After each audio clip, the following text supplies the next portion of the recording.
All right, this week on This is Gravel, we might talk a little bit about the Dirty Kanza, and we have a 2020 course preview for you.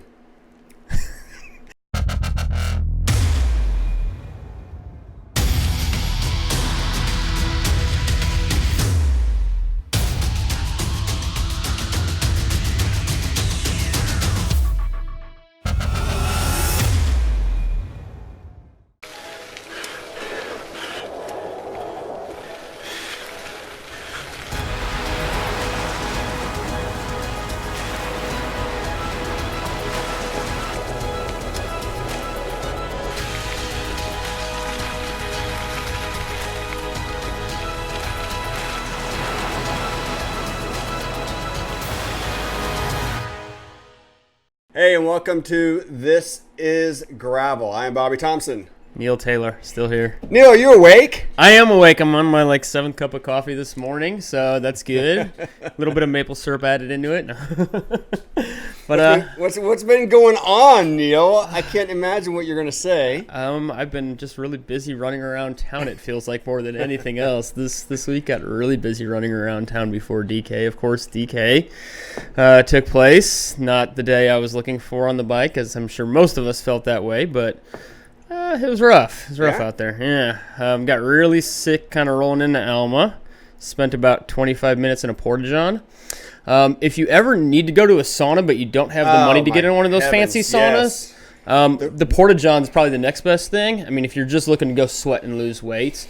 Because that almost ruined my 2018 DK. Checkpoint 3, I did that, and oh my heavens. I think I lost all the fluids that I put in my body that first 60 miles. You try going in a porta-john in the middle of the heat like that? No, I really should have just gone right under the Mulready's tent and just took care of it there, but... it is what it is. I got back out there. No, you shouldn't have. No, that's a horrible idea. I would have sweat a whole lot less, though. No. Anyway. Go a mile out of town and do... Okay, all right. Anyway, so got back on the bike, got rolling, was trying to replenish as much as I could, as fast as I could.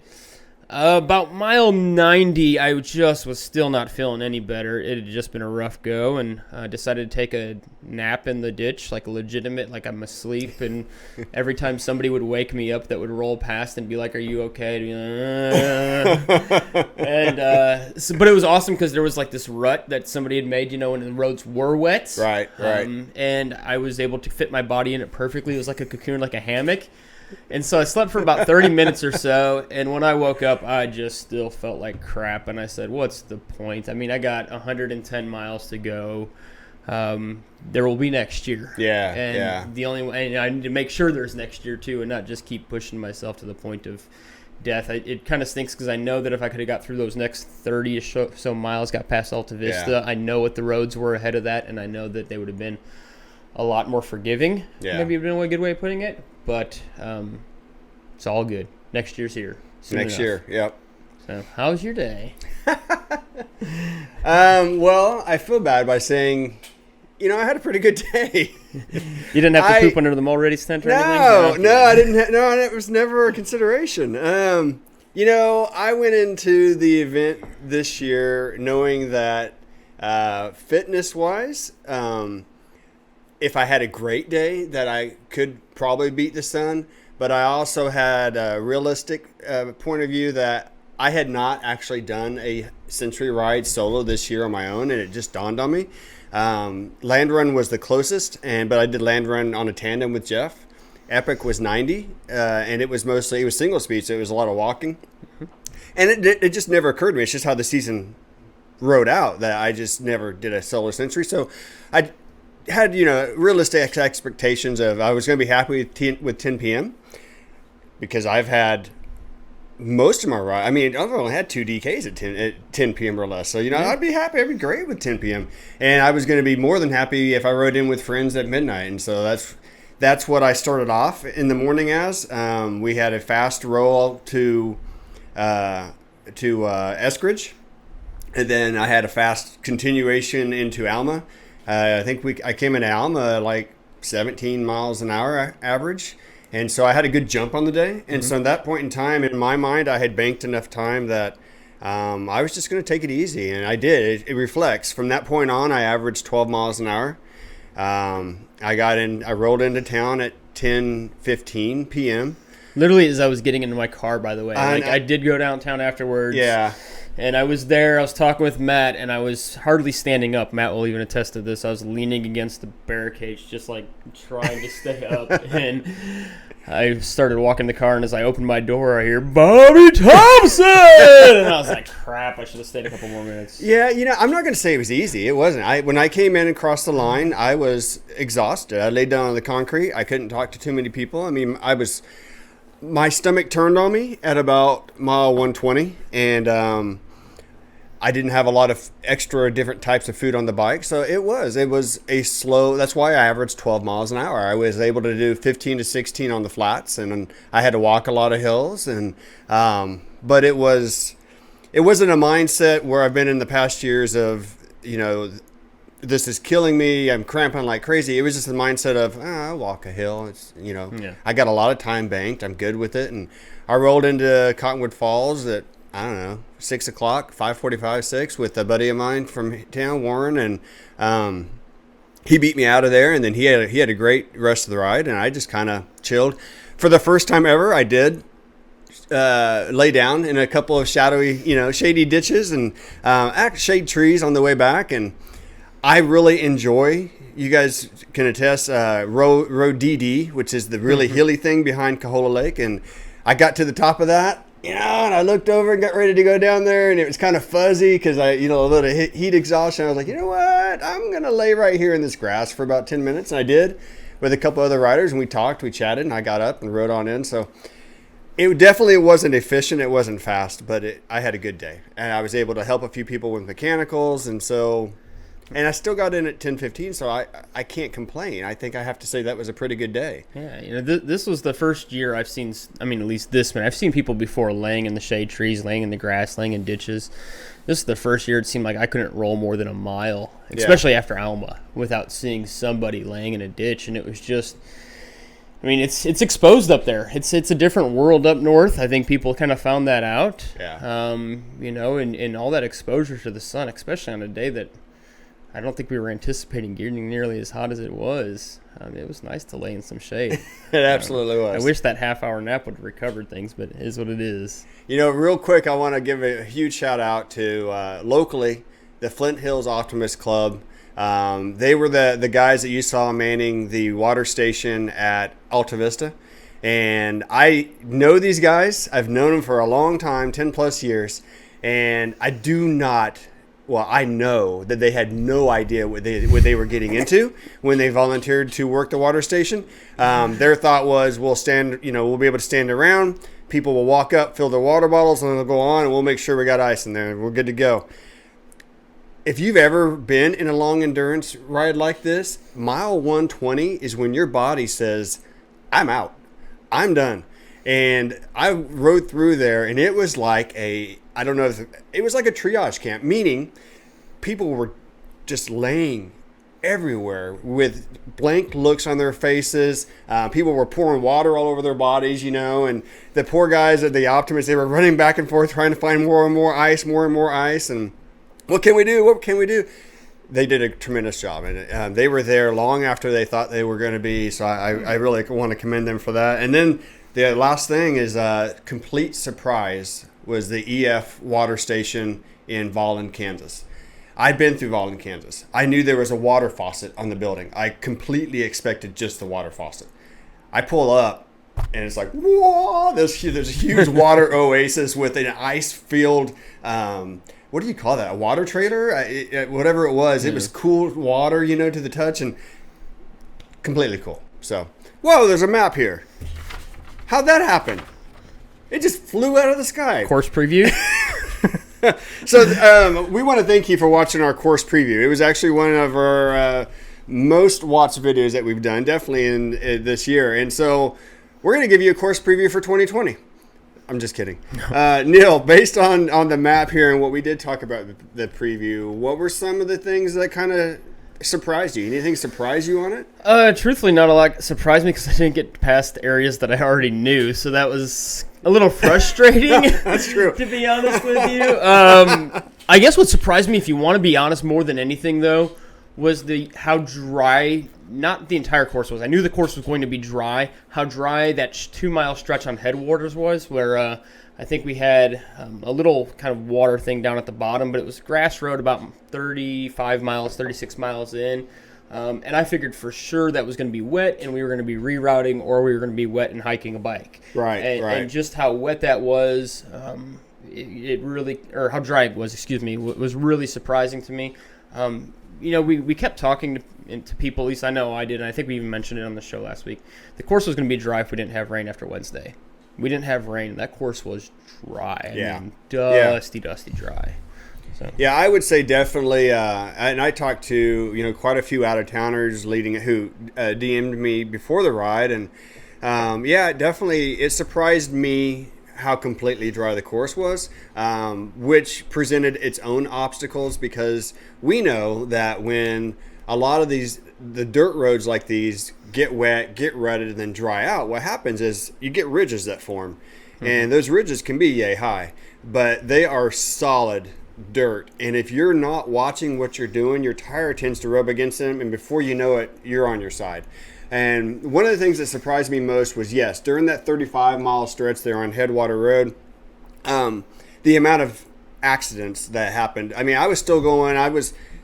I'm not in the lead pack, but I was still towards the front. We were averaging, I think we were still averaging 18, 19 miles an hour right there. So all of a sudden, you had one person read something wrong. He or she goes down, and they usually, they go down in the middle, and then you get a pile up, and then you get people trying to go to the sides, you get people stopping. I definitely, after the first pile up, realized I needed to get some space, and so I did. I dropped back at that point and made sure that as I entered these things, which I am perfectly comfortable with riding on my own, that I had plenty of space to be able to maneuver through the ruts and everything. I did see some pretty good hits there on that Headwaters Road. And same with right as soon as we came out of Eskridge. I told a friend of mine who was riding next to me that, get ready, it's gonna start getting fun. Whole new world. Yeah, and she was like, what? And I said, just get ready. And we came over this hill, and sure enough, on the first downhill, we had a three bike pile up that I was able to ride around and then come back and help. And the roads can be so dangerous when you're in a pack. And yes. I do want to say one thing real quickly, and it's just a point of safety, because I saw this over and over and over repeated. If you go down, or if you crash, or you have to stop on a downhill, please do not stop in the middle of the road. Get your bike as soon as you can to the side, because behind you are people going 25 miles an hour down the downhill. And most of the accidents I saw were that. Somebody who realized they had misread a rut, so they stopped and got off their bike and stood there for just 2 or 3 seconds, and all of a sudden, boom, they got hit. We can get to the ditch, and we need to get to the ditch. The same with the water crossings. If you're hesitating, that's awesome. Play it safe. But get to the side and watch out behind you, because most of the accidents I saw were purely that. So, with as many of us, when I hit car reserve there about 25 miles in, I mean, I immediately just started backing off from the people in front of me, because I knew what that road presented. And it wasn't as bad as some other roads at different times, but I also knew that if we're riding too close, there could be an accident really quick there. And as it turned out, I mean, I know there were some people that did go down, broken collarbones there. I mean, folks that hurt themselves 25, 30 miles into the ride, and you don't want to be a part of that, because it can happen so quick. And so why ride the wheel in front of me? Take a little bit of space, be safe, and hopefully keep riding forward. And part of that is we get so many people from so many different disciplines, which is great. We love that. But if you're a mountain biker, you know that if you're stopped on the trail, you get off the trail. As opposed to if you're riding on the road, there's a lot of road that people can go around you. So I get it if you're slowing down, but a lot of these dirt roads with ruts are more, you have to treat them more like a mountain bike trail. You have one good line. And if you're not using that one good line, get out of the way. And sometimes there's not one good line. Right, exactly. No doubt. I would say that as far as surprises for me, the roads were great. I was actually surprised that a lot of the gnarlier roads I had ridden on the week previous, like Little Egypt Road, was not near as rutted as it had been. So obviously there had been enough vehicle traffic on there that had crushed down the ruts, and I found it completely rideable. I was actually surprised. If I had one thing to say, I was surprised. I knew coming out of Council Grove, we had that west section. And I will say this, that with a stomach that had turned and with the wind that had picked up, that was the longest 3 or 4 or 5 mile section that I rode that entire day. It felt like I was never going to turn south again and head home. Because I knew that once we made the left-hand turn, we were headed home. But I just wanted that little section. It was pretty flat, but I wanted it to be over. So, the other thing around Council Grove, I had ridden those rollers so many times, I walked every one of them this time. So I was just completely exhausted. How was your bike? Bike for the most part performed pretty well. I mean, really, nothing issue-wise about it. I do think that maybe there's a time where gears would be good on it. I mean, I know we've joked about that in the past. I think I actually said you can go back to last year's video after Dirty Kanza, and I think I said the exact same thing. But legitimately, you talk about maybe putting some time in the bank, for instance. Yeah. I think it could have been to Alta Vista, or excuse me, Elma a little bit quicker. And maybe that gives me the opportunity to take a little longer break, maybe refuel, rehydrate myself a little bit more before jumping back on the bike. I don't know. It's definitely something I'm considering, whether it's putting gears on the Niner or whether it's looking at a new bike completely. Mm-hmm. I definitely think that if I'm going to attempt to do 200 miles again next year, which that's still something that's ultimately up in the air, because there's a part of me that says, let's ride the 100 and have fun. Right. And enjoy downtown. Afterwards. And so we'll see what happens next year, but I do think at some point I'm going to be getting on a geared bike, one, for these extreme distance races, Sure. Two, because I can't keep up with some of my high school kids anymore. They're getting fast, man. I was glad to see they had a great day, too. Yeah, so. I mean, for the most part, had a great day. One kid, give a shout-out to them. Yeah, one kid wasn't able to finish his race. He just had flat city. I mean, those roads out there, unfortunately, are unforgiving. He had 4 or 5 flats and then ripped the sidewall and was just not able to get it back and get it going. And I mean, not the things that you expect, not the things that you plan, especially when you go out and you ride the roads and everything seems to go pretty well. But otherwise, the rest of the kids had great days out there, finished their races. One of my kids, Rohan, did the 100, and before September, here, longest ride I think he'd ever done was like 3 miles. That's awesome. And here he's gone out and he's completed the DK 100. So it's definitely cool. And be nice to be young again, wouldn't it? Oh, gosh, yeah.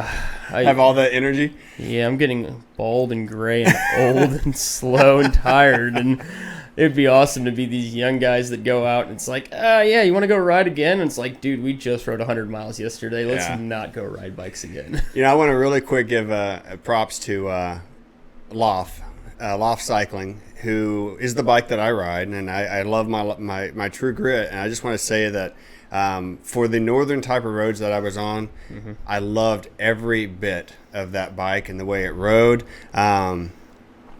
It's not just because they help support me and they're friends with me. That is a great bike, and I was completely comfortable the entire day. And bike performed great. Awesome. So every bit about it. The only thing I did wrong was because I have a lot of friends who race, who influence me. They had me plan out my nutrition based on hours I was going to be on the bike and perceived calorie loss and everything and blah blah blah. So I did plan that a little bit more because last year DK I didn't have any food. I just I'm just going to ride 200 miles, not a big deal. So this year I was like, all right, I'm going to plan this out. I'm going to have this and this and this.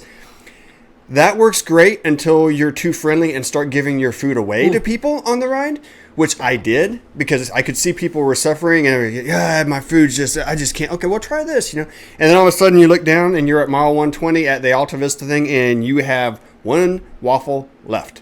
Nice. And that's it for 30 miles. And you're like, this is not going to end well.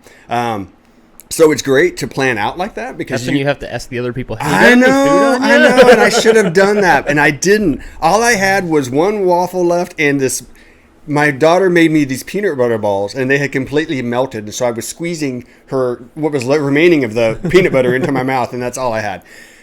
It's great to plan ahead, but for rides like these, when you have no idea what's truly going to happen out there, you do need to over-plan, and that was my failure on that. And that's what ultimately led me to having a slow, non-energy day, but the bike performed flawlessly. So, awesome. Coming up next, this is, for us in Emporia, what we do at this point in time is we start kind of focusing on fun.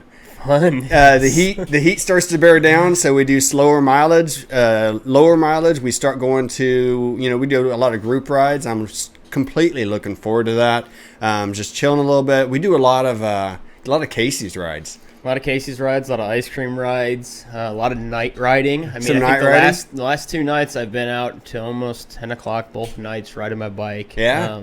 And it's just been awesome. A couple nights ago, watching a thunderstorm out down towards Greenwood County and seeing all that rolling. And were you guys riding last night with the lightning that was going out? That was a crazy lightning show last night. So having fun out there doing that. I don't see myself doing a lot of middle of the day riding. Yeah. Because it is getting warm. Yeah.